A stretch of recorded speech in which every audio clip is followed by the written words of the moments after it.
Salve, família vascaína! No nosso vídeo de hoje vamos trazer aqui um narrador da Sport TV que meio que catucou aí os 4 clubes que nesse momento estão no G4 aí da Série B. Ele disse o seguinte, basicamente, ó, tem time aí que tá achando que já subiu para a Série A do ano que vem, citando como exemplo a Série B do ano passado. A gente vai falar um pouco mais sobre isso aqui. Vamos trazer também o Pedrinho, que participou de uma live lá no canal do Edmundo, falando do trabalho do Maurício Souza, né, o que ele acha do início de trabalho, falando aí da questão do Vasco levar os seus jogos para o Maracanã. Na opinião dele, tem que aproveitar o clima que está sendo criado em São Januário. Quero ver se você concorda com ele. E o Edmundo também falou aí de PEC e do Figueiredo. Acha que eles têm que ter mais personalidade aí para jogar no nosso Vascão. Vamos lá? Roda a vinheta.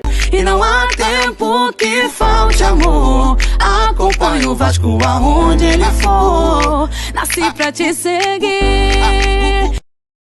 Então, bora pro vídeo, família vascaína. Mas se você é novo aqui, meu nome é Thiago, sejam bem-vindos aí ao canal Vasco em Família, ao canal Cruz Maltino Sem Fronteira. Se não for inscrito, já dá aquela moral, aquele like pra gente estar chegando a mais vascaínos. E não esquece também de ativar o sininho de notificação para não perder os próximos vídeos. E tá sempre por aqui dando aquela moral, deixando a sua opinião, seu comentário, pra gente estar trocando aquela ideia de vascaíno para vascaíno. Nada melhor do que trazer aí um ídolo do Vasco, né? Dois, né? Tanto o Edmundo quanto o Pedrinho. Eu sei que tem muito torcedor do Vasco que é contrariado com eles, né? Pelas questões aí políticas do clube, mas eu gosto muito dos dois, são meus ídolos, né? A primeira vez, sempre conto isso aqui no canal, a primeira vez que eu tive a oportunidade de ir no Maracanã em 97, molequinho ainda com meu pai, foi para assistir tanto o Edmundo quanto o Pedrinho, aquele time maravilhoso do Vasco. Então são ídolos realmente do Vasco. Então, nesse assunto de campo, eu acho que vale a pena aí a gente ouvir. E eu quero trazer aqui o Pedrinho para falar aí do trabalho do Maurício Souza,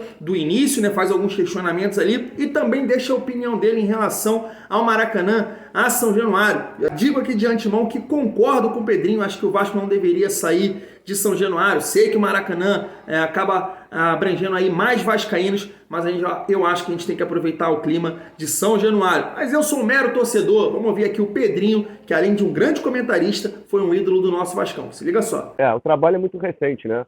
Alguns movimentos que o Maurício fez a gente pode questionar, até porque o esporte ele não estava causando muitos danos ao setor defensivo do Vasco, então de repente ele poderia ter colocado o Riquelme no lugar do Edmar mesmo, né? E aí você teria uma ala esquerda com 2 garotos de pulmão e de repertório individual mais forte, mas é um trabalho recente, a gente tem que dar tempo para isso.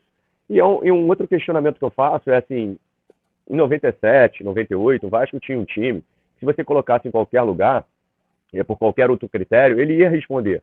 O Vasco hoje, a equipe do Vasco, que tem bons jogadores, como o Edmundo falou, principalmente os que vêm da base, mas é uma equipe ainda que não joga com naturalidade, ela faz um pouquinho de força para jogar. E aí vem o questionamento, a luta pela receita, de você jogar no Maracanã, ter mais gente, né, ter um público maior, mas não tem a atmosfera que tem em São Januário. É mais justo no Maracanã, porque o Vasco consegue levar mais torcedores, isso dá oportunidade para mais torcedores assistirem o jogo. Mas você tem que pensar no processo de voltar à Série A. E por que eu estou falando isso? Porque hoje a atmosfera da arquibancada ela interfere mais no campo do que o campo interfere na arquibancada. Ah, mas o Vasco ganhou no Maracanã o outro jogo contra o Cruzeiro. Verdade. Mas também fez força. Jogou um bom jogo, mas também fez força. Em São Januário, eu gosto só do campo e bola, mas nesse momento do Vasco, o que a torcida está fazendo, está tendo uma interferência dentro do jogo. Pelo menos na intensidade física e mental, né? O comportamento físico e mental dos atletas ali em São Januário é muito forte. Então, assim, falta repertório, como o Edmundo falou, de criatividade em alguns momentos, mas também falta organização ofensiva, né? A gente percebe que muitas equipes hoje optam por jogar baixando a marcação lá embaixo mesmo, lá perto da área, com 2 linhas é difícil furar. E aí, para mim, você precisa de 2 pontos. Uma estrutura bem fixa ali para você potencializar o outro ponto, que é a individualidade. Eu até falei isso esses dias, que muitos treinadores têm pego uma entrevista do Guardiola, que ele fala que a obrigação dele como treinador é levar a equipe até o último terço. E no último terço o jogo é intuitivo. Mas só que o Guardiola, ele leva a equipe no último terço estruturando bem a equipe. Ele deixa 2 caras muito bem abertos, fixando bem as linhas lá, para justamente essa última linha defensiva de 5, ela tem que, ou ela vai abrir muito, deixa eu botar assim, ou ela vai abrir muito e vai facilitar a infiltração no corredor central, ou ela vai se fechar para não ter infiltração no corredor central e abre as beiradas. Então o Guardiola estrutura a equipe no último terço. Ele não leva a equipe no último terço, de qualquer jeito. eu posso chegar no último terço dando um chutão. Então eu acredito que no último terço vale muito. A gente tem um cara aí, que é o Edmundo, que fazia coisas de outro planeta no último terço. E lá, naquela época, não tinha uma estrutura montada, não. Resolvia mesmo no talento. Mas hoje, como a organização defensiva é muito forte, eu acredito que você tem que estabelecer alguns padrões de movimentos no último terço para potencializar a individualidade. E isso falta no Vasco e em muitas outras equipes. E aí, família vascaína, concorda com o Pedrinho? Talvez se o Vasco tivesse jogado esse jogo em São Januário, poderia sair com os 3 pontos? Ou não, o Thiago ganhou do Cruzeiro, eu acho que dá no mesmo. Na minha opinião, não, acho que o Vasco não deveria ir sair mais de São Januário. É um clima, é uma atmosfera diferente. Já não é o primeiro que fala isso, né? O Pedrinho é um ex-jogador, mas eu vi também o Nenê, numa entrevista ao Seleção Sport TV, falando que o clima de São Januário é realmente diferente e tem que se aproveitar quando joga em São Januário. Tem questão aí também que o Pedrinho falou do Maurício Souza. Concordo, acho que o Maurício Souza deveria fazer algumas modificações, pensando aí, claro, no jogo, principalmente no jogo do Sport, deveria tornar o time mais ofensivo, já que o Sport era um time que praticamente não atacava. Agora, pensando no decorrer da competição, acho que o trabalho do Maurício Souza é bem difícil, como eu já falei aqui, a característica do Vasco é um time de operário, de força, de raça, fazer o time do Vasco jogar bonito, criar mais oportunidades, eu acho que não passa tanto pela mão do Maurício Souza, passa sim agora pela janela, no dia 18 de julho, em trazer reforços. Quer jogar melhor? Quer um futebol bonito? Eu acho que o Vasco tem que reforçar. Acho não, certeza que o Vasco tem que trazer bons reforços. Não para compor elenco, e sim para serem titulares. Vamos trazer aqui também o Edmundo.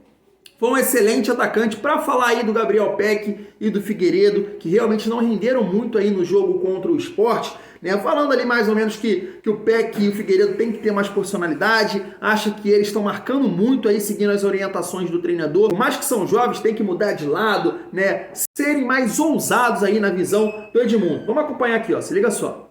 Ficar muito pragmático. Ontem, falando especificamente do Vasco, Figueiredo de um lado, Raniel centralizado e o Peck lá pela esquerda, sabe? Então fica mais fácil de marcar esse pêndulo, esse balanço que você disse que é provocado pelo Guardiola para abrir o meio, mas sei lá, em algum momento do jogo você tem que ou mudar para um 4-2-3-1, sabe? Sem ter o jogador fixo do lado, fazendo superioridade numérica em algum outro setor mais vulnerável. Eu estou falando de leitura de jogo. Eu tinha bastante força física, tinha um pouco de habilidade, mas eu tinha muita leitura de jogo. Quando o jogo estava ruim, para mim, individualmente, eu olhava dentro do campo e escolhia alguém e caía nesse alguém mais fraco, alguém mais vulnerável na defesa adversária. Pô, Edmundo, você tinha liberdade de expressão, e é onde eu quero levar essa nossa discussão. Os jogadores são muito pragmáticos, cumprem à risca a parte tática, sabe? E não mais usam a sua liberdade de expressão, porque até discutimos isso, conversamos sobre isso eu e o Felipe ontem. O Felipe é técnico, e eu falei, caramba, a qualidade é boa do jogo. Aí ele, caramba, é ruim do jogo. Porque eu sempre vejo o lado bom da coisa, vejo, por exemplo, Figueiredo, vejo Gabriel Peck, jogadores com qualidade individual, mas com mais obrigação de marcar do que propriamente de atacar. Eles atacam, eles têm força física para cumprir essas duas funções, mas se você olha o jogo o tempo inteiro, quando inicia as jogadas, eles estão aqui muito próximos aos laterais do Vasco, e isso acontece com todos os times. Então, assim, a crítica ao Maurício, eu não acho justa, né? Ele recém chegou ao clube e ainda está iniciando um trabalho.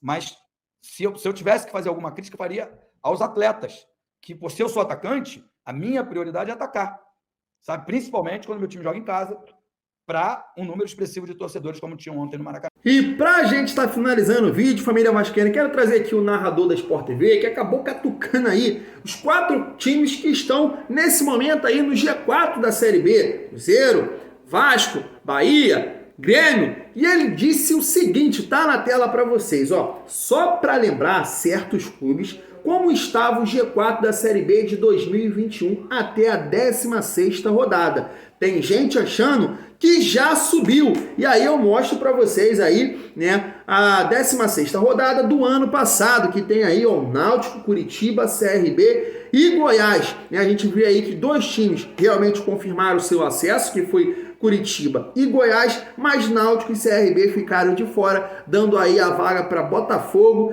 e Avaí. E aí, família vascaína, será que eles catucaram quem? Eu acho que realmente o Dandan aí, pela situação hoje do Vasco, né, de não entregar um bom futebol, acaba catucando aí o Vasco. O Cruzeiro, é claro, também, porque o Náutico naquela ocasião foi o líder da competição e acabou ficando de fora, mas o Cruzeiro, cara, mostra aí um desempenho. Se não é aquele futebol arte, aquele futebol vistoso, é um futebol de resultado. O Cruzeiro dificilmente perde. O Cruzeiro tá conseguindo ganhar desses times aí de menor expressão, fora de casa, dentro de casa. O Cruzeiro tem 2 derrotas que são aceitáveis, né? Que é pro Bahia, né, fora de casa, e pro Vasco fora de casa. No resto da competição conseguiu bons resultados. Hoje tem mais um jogo aí fora de casa, vamos ver, vamos secar, mas provavelmente é um time que é favorito para ganhar do Ituano fora de casa. O Vasco que vem aí caminhando até então 14 jogos invictos, mas jogando mal, e aí joga mal de novo esse jogo contra o Novo Horizontino, contra o Sport, já dá aquela balançada. Tem o Grêmio, tem o Bahia, então tem muita coisa aí para acontecer. Tem outros times que estão crescendo aí na competição, né? O Criciúma, tem o Sport com o Lisca doido, vê o Tombense também que estava lá embaixo e tá subindo. Então, você concorda aí com o Dandan, narrador da Sport TV? É bom aí o nosso Vascão abrir o olho, porque eu não aguento mais disputar a Série B. Eu acho que esse time do Vasco é limitado e a janela de julho, como eu falei aqui no nosso vídeo, no início do vídeo, né, a janela de julho é muito importante que o Vasco se movimente e traga reforços. A gente vê o Cruzeiro aí líder absoluto, disparado, já se movimentaram e trazendo aí mais 3 reforços, um zagueiro, um volante, um atacante. E até o momento o Vasco não faz nada, não se movimenta, só especula, tá esperando a 777. Isso é o trabalho de merda aí dessa gestão Salgado. Filho vascaíno, vou ficando por aqui, tamo junto e é muito bom ser Vasco.